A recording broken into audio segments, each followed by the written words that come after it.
Well, anyone who says that dating isn't a game has never been on a blind date with a man whose online dating profile claims that he's 3 inches taller than her, but who is actually 1.5 inches shorter. We all want to be liked, right? That's the point. I sit across a dinner table from you, and I really want you to like me. Whether or not I like you is kind of secondary. Or at least it used to be for me. This story goes back a couple of years when I was just out of a divorce, and believe me, if you had just spent 12 years of your life, that was 1/3 of your life, with a man who suddenly decided he didn't want to do it anymore, you'd kind of want to be liked too.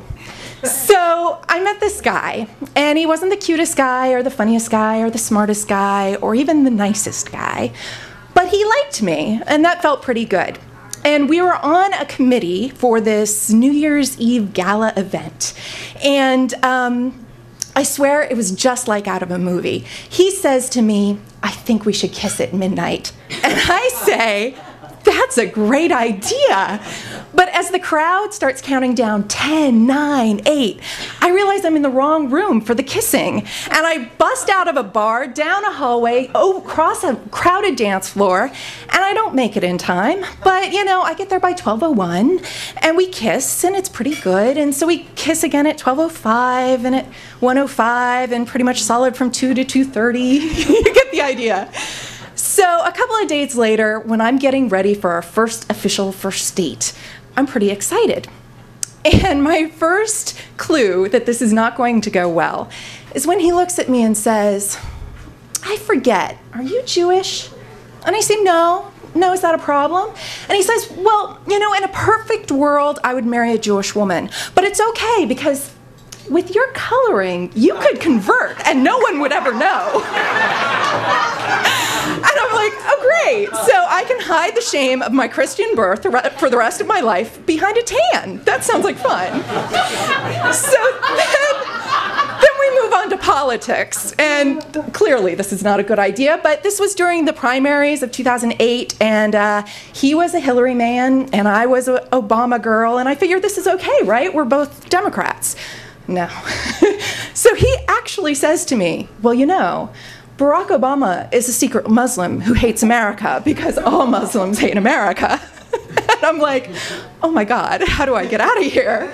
But it's like 2 degrees outside. Like, remember, it's early January, and I figure it's gonna be a long, cold walk home.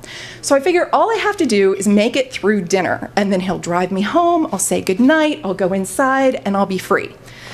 So I make it through dinner, he drives me home, and I look at my watch, it's 8 o'clock, and what do I say? "You wanna come inside?" I don't know why I did it. I think I still wanted to be liked, right? So he comes inside, and I realize he's gonna start talking again, and this is not going to be good. But then I remember that kissing part on New Year's Eve, and the kissing part was really good, so every time he tries to talk, I just kiss him, and all is well. Until, at some point between the kisses, he starts talking about making babies right now, and I say, "Oh, no, it's time for you to go home." So I walk him to the front door, and I feel like he's gonna lean in for like a last goodnight kiss, but he bypasses my lips, and he bit me on the arm. I really don't know why, but I swear to God it happened.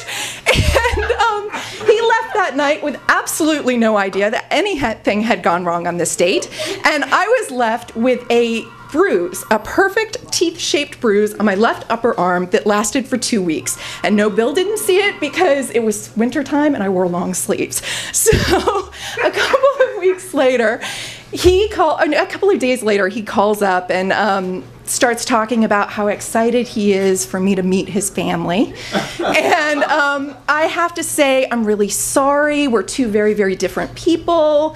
And he's really confused because he has no idea that we're two very, very different people. So I have to keep apologizing to him. And believe me, I get the irony of apologizing to a man who has just bit me on the arm. So this is my pledge. In the dating world, no matter what dating game I play, I promise to always be myself. I might not always be liked, but hopefully I won't get bit. Thank you.